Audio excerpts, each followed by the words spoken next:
Venga, 3, 2, 1, cuando quieras. Hola, hoy vamos a ver la tercera videoconferencia del curso. Vamos a ver taquicardias y vamos a hacer un diagnóstico, bueno, vamos a explicar el diagnóstico electrocardiográfico, pero con una orientación muy clínica, es decir, orientado a ver cómo trataríamos cada problemilla, ¿no? En los objetivos de la videoconferencia, pues yo siempre intento usar material muy parecido al contenido del curso para que no parezca que estamos sacando electros muy raros o demasiado distintos. Hacer un enfoque práctico y fijar los conceptos esenciales para que lo que saquéis de la videoconferencia pues que no se os olvide. Vamos a ver primero el enfoque clínico de las taquiarritmias en general, luego las taquicardias de QRS estrecho, luego las de QRS ancho y finalmente la fibrilación ventricular, algunos otros patrones de parada y otros patrones proarrítmicos. Las taquiarritmias por convención se definen como aquellos ritmos con una frecuencia superior a 100. Se clasifican según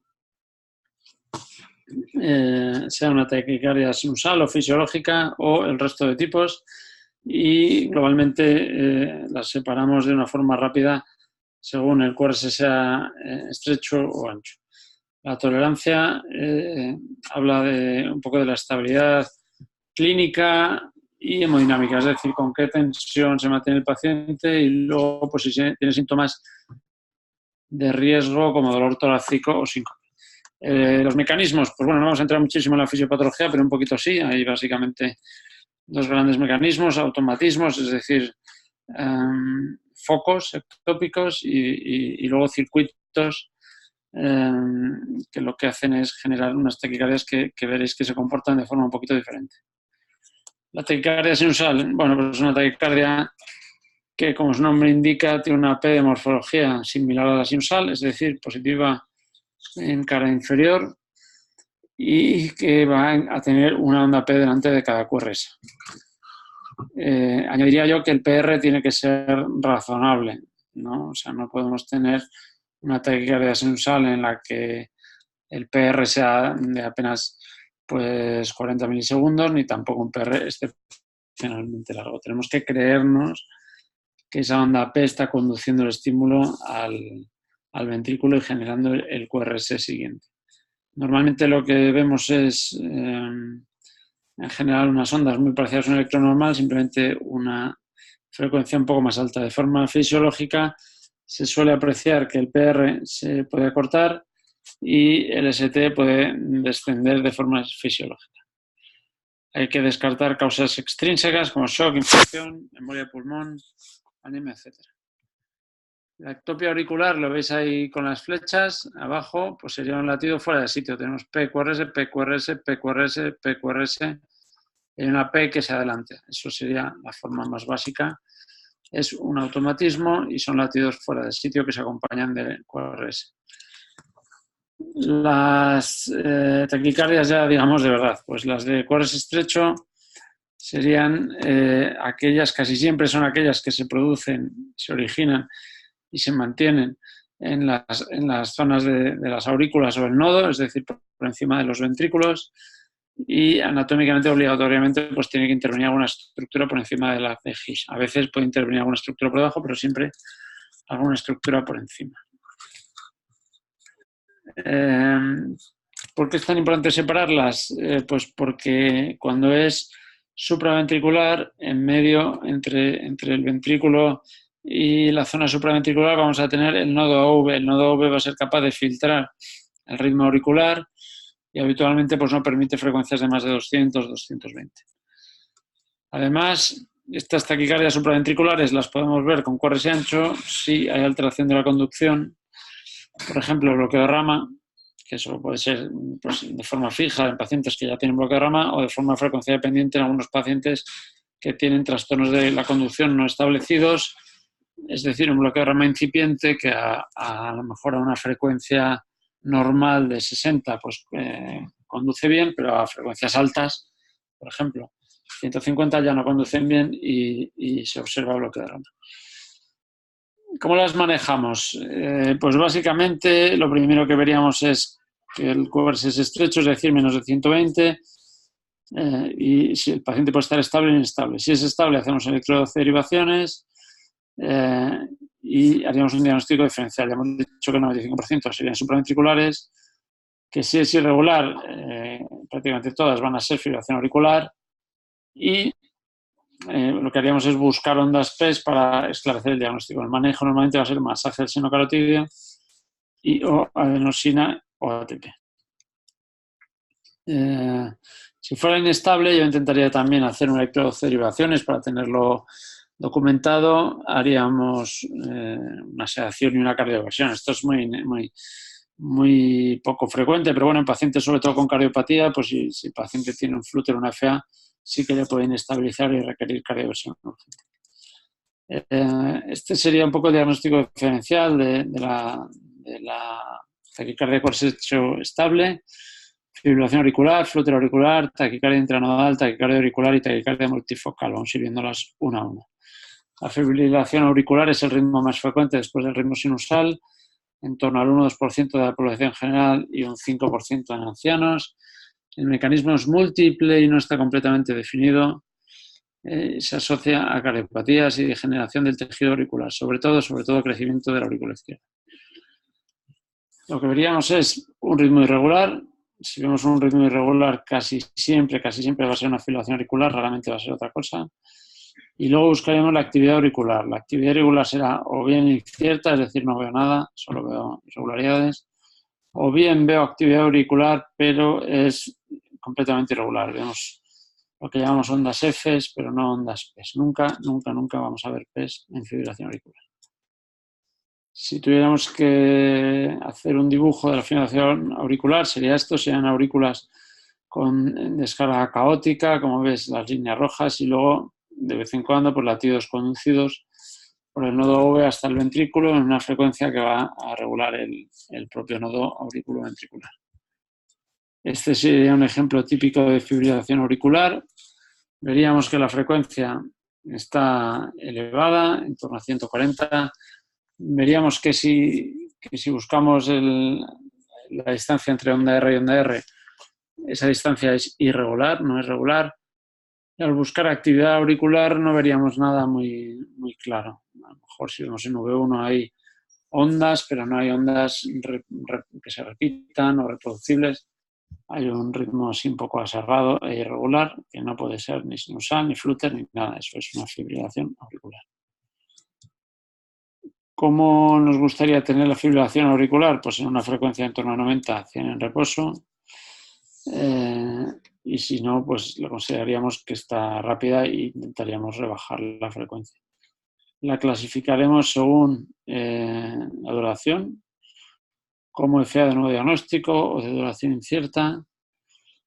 Y según la manejemos con control de ritmo o con control de frecuencia, la llamaremos de distinta manera. Si lo que hacemos es usar antiarrítmicos o cardioversiones para mantener el ritmo normal, será paroxística o persistente. Aquella que dura menos de 7 días se llama paroxística, es decir, que hay episodios que entran y salen, se cortan con cardioversiones o bien espontáneamente también. La llamamos persistente cuando dura más de 7 días o precisa cardioversión eléctrica. Y la llamamos de larga duración cuando tenemos FAs de más de un año que digamos que todavía están entrando y saliendo. ¿Cuándo la llamamos la FA permanente o crónica? La FA permanente o crónica es cuando los médicos y el paciente también, claro, pues aceptan que ese va a ser el ritmo de base del paciente. Se hace control de frecuencia con frenadores, pero no se dan fármacos ni se hacen cardioversiones para retornar al ritmo sinusal. En cuanto a la clasificación clínica, pues se hace con la clasificación de la Asociación Americana de Arritmología, con una clasificación de 1-4 en la que 1 sería un paciente asintomático y un 4 sería un paciente con una gran carga de síntomas. El manejo, pues hay que valorar el riesgo de embolia. Con el CHADS habría que ver el tiempo de evolución.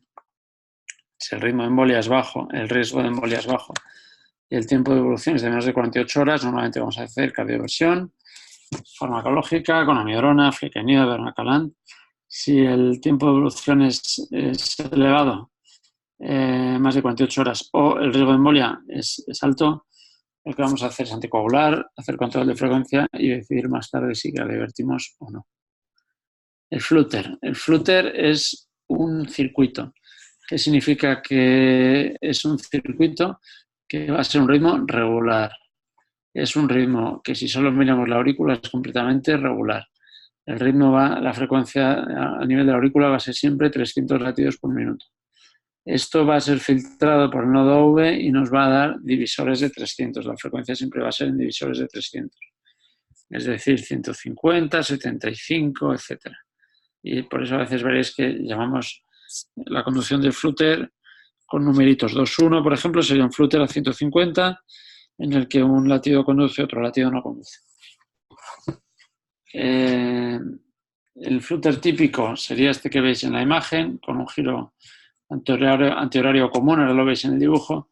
Lo importante es esta morfología en la que las ondas PES tienen una pendiente descendiente lenta y una pendiente ascendente rápida. Es una sierra, pero un poco asimétrica.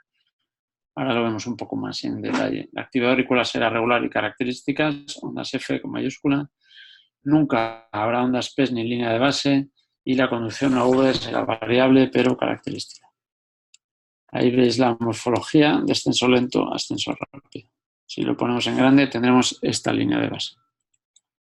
La morfología sería esta. En la aurícula derecha un circuito que sube por las cavas, baja por el istmo y por el septo, y hay una zona que sería el istmo, la zona entre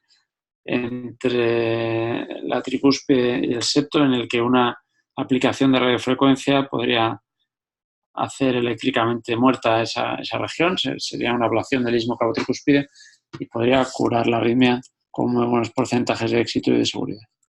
Esta sería la morfología de un flutter común o antihorario en electroderivaciones. Veis que tiene una línea de base aserrada que parece más bien negativa en cara inferior, pendiente descendiente lenta, ascendente rápida. La frecuencia ventricular, en este caso, no es regular. Hay latidos con conducción 2-1, con conducción 3-1. Es un ritmo ventricular irregular. Esto sería un flutter no común o horario, en el que las ondas parecen más bien positivas en cara inferior. Lo veis sobre todo en la tira larga de abajo en 2. Pero se maneja y se comporta exactamente igual. En este caso también hay un bloqueo de rama izquierda. ¿Cómo manejamos el flutter auricular? En principio, igual que la fibrilación auricular. Sin embargo, debéis saber que el control de frecuencia es más dificultoso, por lo que tenemos menos umbral para hacer cardioversiones eléctricas.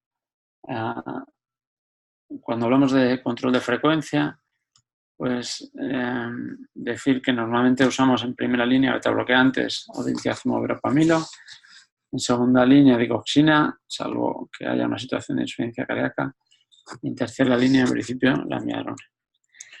La taquicardia intranodal. La TIN o taquicardia por intranodal común es una taquicardia supraventricular frecuente, la más frecuente tras la FA, la fibrilación auricular. Se da el doble de casos en mujeres que en hombres y habitualmente la conducción AV es 1-1. Normalmente la arritmia va en torno a 180 o 200 latidos por minuto.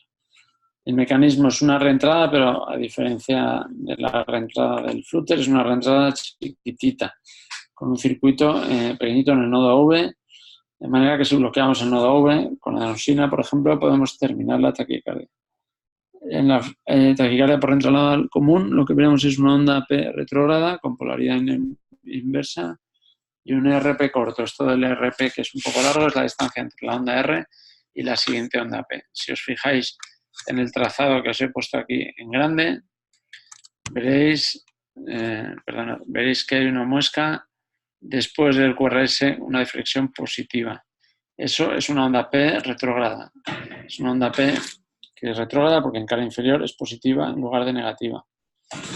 Y sé que no es la morfología del QRS porque comparo este electro con el electro sin la onda P anómala. Lo vamos a ver luego cuando terminemos la taquicardia en otro ejemplo. En resumen, la actividad auricular no va a ser discernible porque a veces se mete la P en el QRS, o veremos una onda P retrógrada en la entrenada común. La conducción a V normalmente será 1 y la clínica será típica con paroxismos de taquicardias, pacientes normalmente con mucha historia de taquicardias, a veces se nota el latido en el cuello y a veces puede haber poliuria post-taquicardia por la liberación de péptido natriurético al estimular la aurícula. Este sería el mecanismo, una pequeña reentrada en el nodo V, y como se origina la taquicardia en el nodo V, la onda irá tanto hacia adelante a ventrículos como hacia atrás a las aurículas. Esa es la onda P retrógrada. Por ejemplo, aquí hay una taquicardia por entrada entre el nodo común, es un electro con una frecuencia en torno a 170 quizás, y yo aquí no soy capaz de ver ondas P con claridad en ningún sitio. Buscaríamos un RP, diríamos no hay onda P, por lo tanto no sabemos si es de RP largo o RP corto. Cuando esto sucede, lo que ocurre es que la onda P se ha metido dentro del QRS y es invisible. Y este fenómeno, es decir, una taquicardia de QRS estrecho con una frecuencia en torno a 200 sin ver ondas P, es muy probable que se trate de una taquicardia intranodal común. Esto es un vídeo del doctor Villacastín de un tuit donde se ve aquí en el cuello las ondas cañón que se producen, ondas a cañón que se producen por el latido simultáneo de aurícula y ventrículo, en el que la sangre no puede pasar de la aurícula al ventrículo porque se han contraído a la vez y las ondas, en este caso la válvula tricuspide estaría cerrada y el latido rebota hacia el cuello, por eso la sintomatología de los latidos en el cuello. Este es el ejemplo que os traía al principio. Tenemos una taquicardia, esta es un poquito más lenta. No hay quizás una onda P muy evidente. Yo sí que veo aquí que a lo mejor en 2 puede haber algo, una onda negativa, pero no me atrevería a decirlo al 100%. Lo que hacemos es un masaje del seno carotídeo. Aquí veis en la misma derivación en 2 cómo hay una onda RS y una R', y después de terminar la taquicardia, que veis que hay un latido sinusal de QRS, esa muesca ha desaparecido. Eso se llama pseudo R' y sería la onda P retrógrada. Aquí lo veis ampliado. Onda P retrógrada, el R' que desaparece en ritmo sinusal. La taquicardia intranodal frecuentemente se corta con adenosina, tiene el patrón de no veo ondas P y en ocasiones, si las veo, están metidas con el QRS, de manera que lo que vemos es una pseudo S o pseudo R. Y después de poner adenosina, pues normalmente la taquicardia se termina. Lo que tenemos que hacer es explicar que posiblemente tenga una recurrencia futura, explicar las maniobras vagales, valorar si poner beta bloqueantes o no, y si el paciente tiene síntomas recurrentes, dirigirlo a ablación de la taquicardia, que también tiene muy buenos resultados clínicos. En la taquicardia auricular lo que vemos es una ectopia muy frecuente. Veremos ectopia a alta frecuencia, entre 100 y 200 y pico latidos por minuto, y veremos una onda P que no es sinusal. Esto lo sabemos porque conceptualmente, al ser un foco ectópico, no puede ser la onda P sinusal, pero en la práctica a veces la morfología es muy similar porque el foco ectópico puede estar muy cerca del nodo sinusal normal.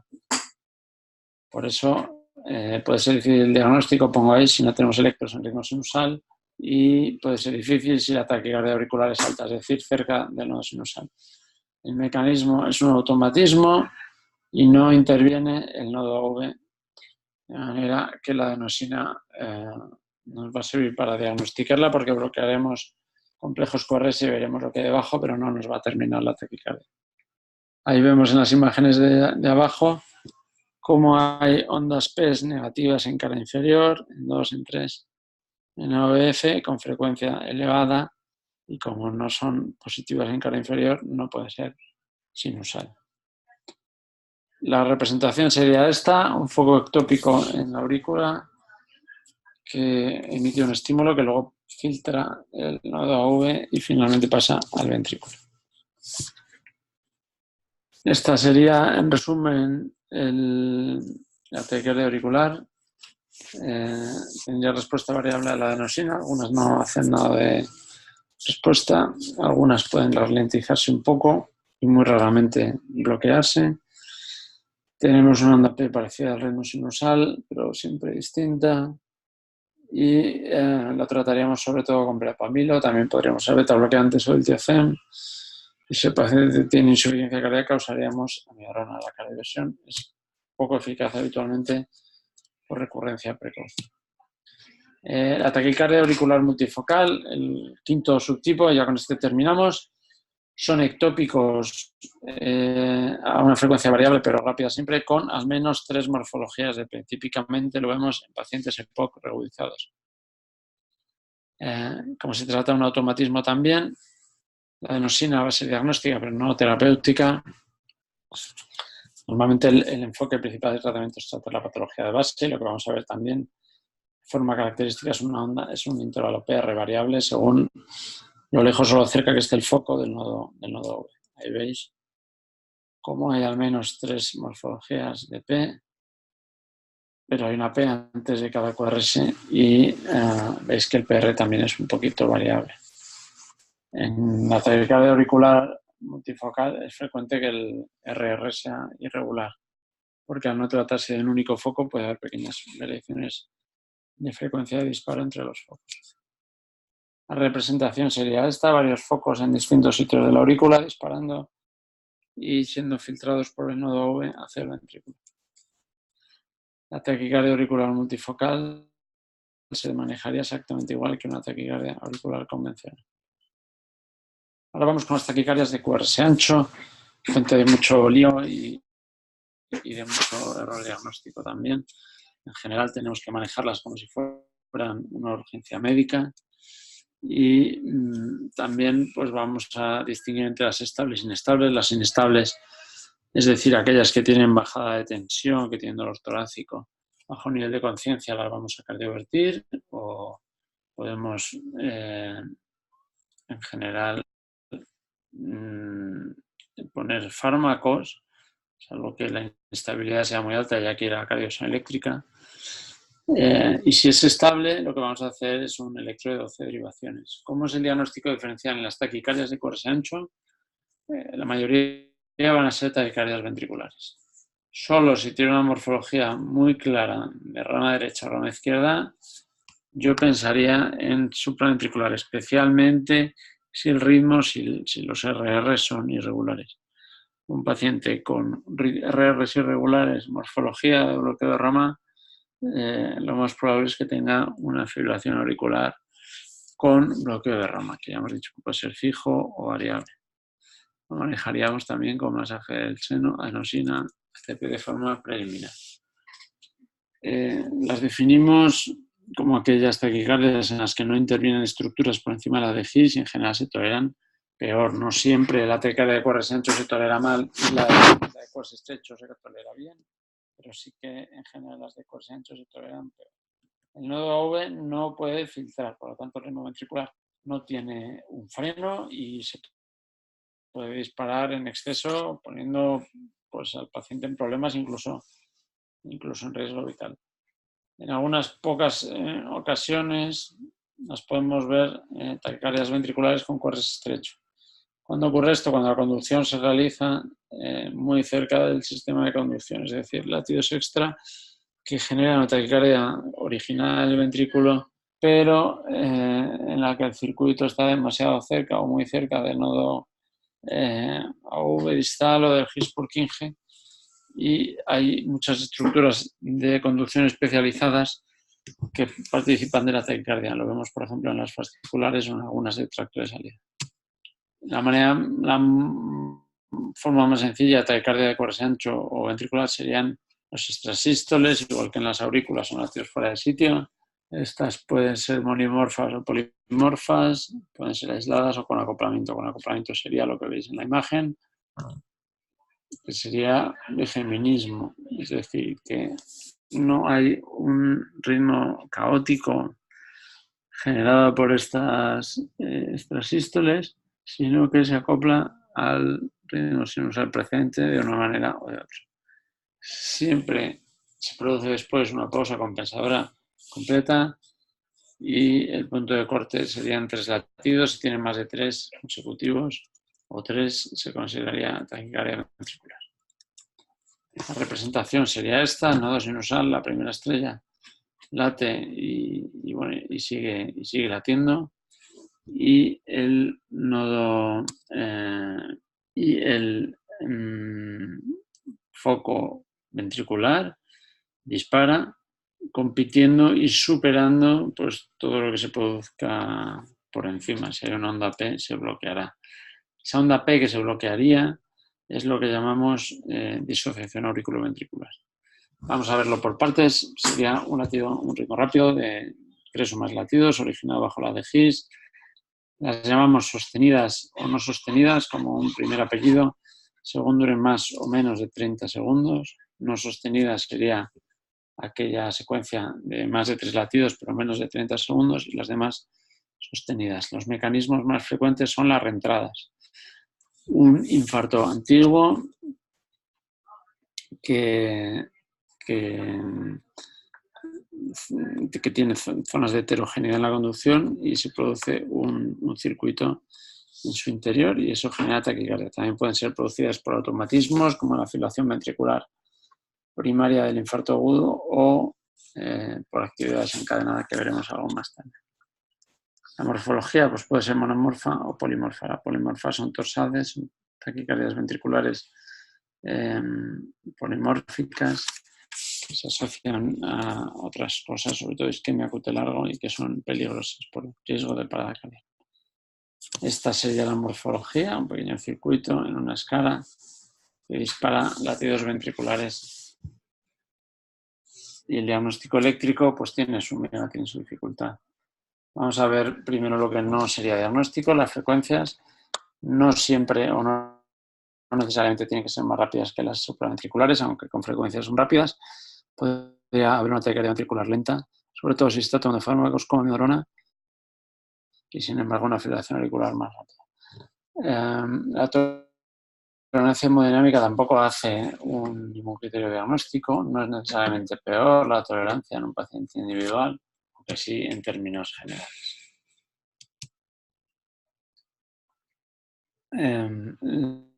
Vamos con los criterios diagnósticos. El primero sería el cambio de eje. Si tenemos un electronritmo sinusal o cardiovierte y vemos que está separado más de 40 grados respecto al eje normal, probablemente sea una taquicardia ventricular. También si tenemos ejes extremos, por ejemplo con el eje dirigido al cuadrante superior derecho. La concordancia, veríamos latidos o complejos, mejor dicho, monofásicos de V1 a V6 de la misma polaridad. Disociación a V. Eso se ve con frecuencia, casi el 60% de las taquicardias. Lo que veríamos son ondas P que no tienen relación con los QRS. Ya decíamos que el latido ventricular borra toda la actividad que se quiera enviar desde el nodo sinusal. Y en consecuencia pues habría menos ondas P que QRS. El siguiente criterio sería la anchura extrema del QRS, más de 140 o más de 160. Es decir, la anchura del QRS en las taquicardias ventriculares siempre va a ser mayor que en las supraventriculares. Y además veríamos capturas o fusiones, que son mezclas de latidos que se inician en el nodo sinusal y los que se inician en el foco ectópico ventricular. Para finalizar, tenemos algoritmos como el de Brugada y tenemos criterios morfológicos que vienen muy bien explicados en el libro. Vamos a ver ejemplos. Esto sería un ejemplo de disociación auriculoventricular. Esto es una TV en la que se meten algunas P's que serían muestra de la actividad auricular de fondo. Que vería aquí tendría que haber una, pero se tapa por el QRS. Aquí tendría que haber otra, pero se tapa. Aquí la siguiente, aquí la siguiente. 1, 2, 3. 1, 2, 3. En la taquicardia ventricular monomorfa sostenida veremos trazados parecidos a este. Esto es una taquicardia ventricular monomorfa con morfología de bloqueo de rama derecha y con eje dirigido hacia arriba y hacia la izquierda, seguramente proveniente de una escala de un infarto inferior. Este sería el complejo en 9.2, por ejemplo, corre ese ancho con cierta melladura, aquí lo veis también, y veis un latido de fusión. Esto que está aquí abajo es una mezcla de un latido sinusal y un latido de TV, y lo que da es una morfología intermedia. En la foto de arriba a la izquierda veis también disociación AV. Hay ondas P metidas en las correses y generan una muesca que lo ves aquí en el primero y en el segundo, sobre todo en el tercer latido, y luego desaparece un poquito porque parece que se desacopla con el ritmo. Este sería el algoritmo de Brugada, que confundís con frecuencia en los ejercicios. Vamos a seguirlo. El primero sería si hay ausencia de complejos RS. ¿Qué son RS? Serían aquellos complejos en los que solo hay complejos R o complejos S. Es decir, que son todos los complejos más o menos iguales. ¿De acuerdo? Aquí veis que son todo ondas R hacia arriba, aquí todas ondas S hacia abajo. Es lo mismo que la concordancia. Concordancia positiva a la izquierda o negativa a la derecha. Después veríamos el intervalo desde la R hasta la S. Esto se mide desde el principio de la onda R hasta el nadir de la S. El nadir quiere decir el punto medio de la onda S. La distancia entre la R y la S, que veis en el dibujo, si es mayor de 100 milisegundos, apoyaría el diagnóstico de taquicardia ventricular. Además, buscaríamos la disociación auriculoventricular y, si no cumple ninguno de esos tres criterios, pasaríamos al cuarto, que son los criterios morfológicos de TV que tenéis en el libro.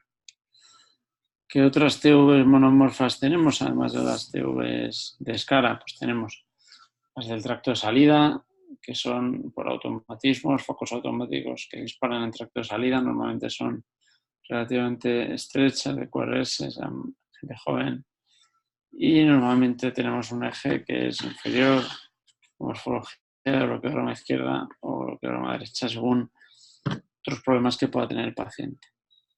Podemos tener taquicardia de tracto de salida, ventrículo derecho, ventrículo izquierdo, a veces en las cúspides aórticas también.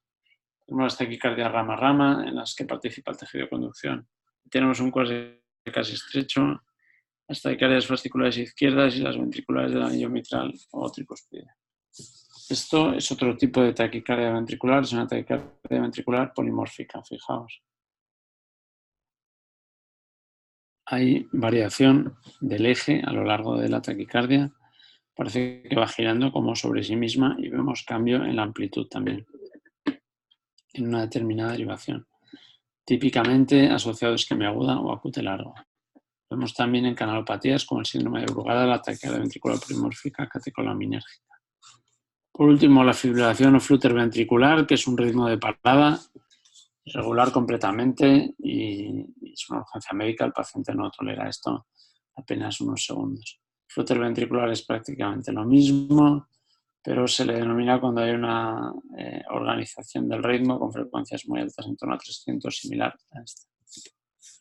¿Cómo funciona la FV en el infarto? Pues aquí veis un electro con elevación del ST y vemos cómo hay algún extrasístole y finalmente cae un extrasístole sobre la onda T que desencadena potenciales, se llama fenómeno de R sobre T y esto desencadena una TV o torsade, TV polimórfica o torsade de Point,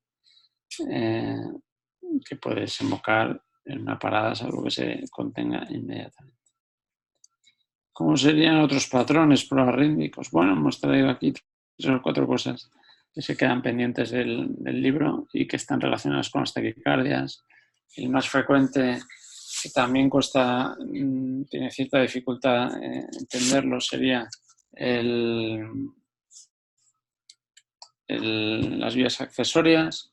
Aquí veis, sería una comunicación con tejido específico de conducción entre aurículas y ventrículos. Lo más frecuente pues, es que esté cerquita del nodo, pero lo podemos ver en varias zonas de la anatomía. Las más típicas, las vías accesorias tipo A, es una comunicación que aquí, por ejemplo, por la localización está lejos del nodo, se ve muy bien. Lo que produce es que parte del estímulo se conduce al aurículo del ventrículo por esta zona y en las derivaciones más cercanas a esta zona, en este caso anterior y lateral, pues vemos un empastamiento, vemos que hay una despolarización de una parte del ventrículo. Y se ve así con una onda P que se sigue muy rápidamente del inicio del QRS, es decir, PR corto, y hay un empastamiento positivo o negativo del inicio de la onda R o de la onda S si fuese una S. ¿Qué producen las taquicardias? Las vías accesorias pueden producir taquicardias. Aquí veis una taquicardia ortodrómica en la que el latido, os lo voy a explicar en el dibujo, hace un circuito muy grande bajando por el nodo AV y conduciendo de forma retrógrada de ventrículo a aurícula, de manera que vuelve a despolarizar las aurículas, vuelve a bajar el ventrículo y vuelve a entrar por ese fascículo hacia arriba. ¿Qué vamos a ver? Vamos a ver una P retrógrada con RP corto, pero no necesariamente tan corto, eso dependerá de la distancia a la vía accesoria. Os lo pongo aquí en 2. Veis que después del QRS hay una onda P negativa, retrógrada. Vemos un QRS estrecho porque la mayoría de la polarización se hace de forma natural. No vemos onda delta en este caso porque la conducción de la vía accesoria se está haciendo de forma retrógrada y normalmente se terminan con adenosina porque el nodo V participa de la taquicardia. Este sería electroderivaciones otra vez. Es una taquicardia, es regular, buscaría ondas P para ver si intranodal o no.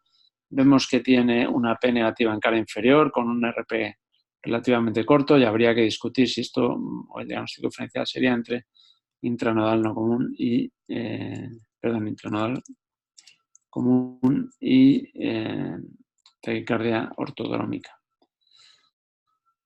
Otra patología que sería el síndrome de Brugada. ¿Por qué nos interesa? Porque producirá taquicardias ventriculares. La morfología típica es la de la izquierda, el tipo 1, que sería pues como una elevación del ST muy marcada que luego desciende a una onda T negativa, como si fuera una aleta de tiburón.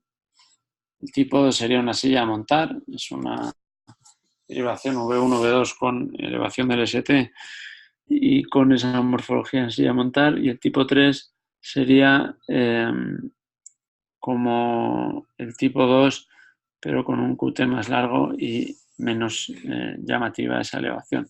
Es un patrón que con mucha frecuencia se pasa a dar. El QT largo, como su nombre indica, es un conjunto de síndromes, no es una única enfermedad, sino un conjunto de síndromes que desembocan en una un alargamiento del intervalo QT y están causados por mutaciones en canales que generan el potencial de acción, igual que el Brugada está producido por una mutación en el canal de sodio, pues aquí tenemos mutaciones de distintos canales, habitualmente potasio, y vemos morfologías distintas de distintos síndromes de QT largo, como el tipo 1 con una onda T gigante, el tipo 2 con una silla a montar tardía y el tipo 3 con una onda T muy distanciada del QRS.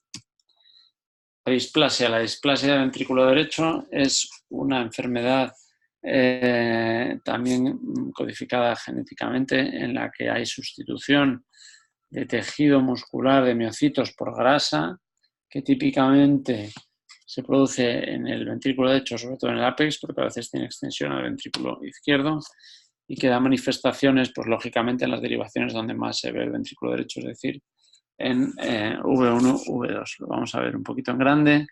Lo que se ve es esta onda epsilon, que es una muesca terminal en el QRS y que correspondería con la alteración, os lo pongo otra vez, del QRS producida por esa zona de despolarización anormal donde se ha sustituido el miocito por grasa que no tiene la capacidad de conducir el estímulo eléctrico que tiene el miocito. En resumen, hemos visto taquiarritmias, comenzando por la taquicardia sinusal y otras, las taquicardias de QRS estrecho, las de QRS ancho, la fibrilación, el flujo ventricular y otros patrones proarrítmicos. Espero que os haya interesado la charla os emplazo a la cuarta y última, que será sobre cardiopatía isquémica, dentro de unos días. Y si tenéis cualquier duda, ya sabéis que podéis contactarnos a través de la plataforma de curso.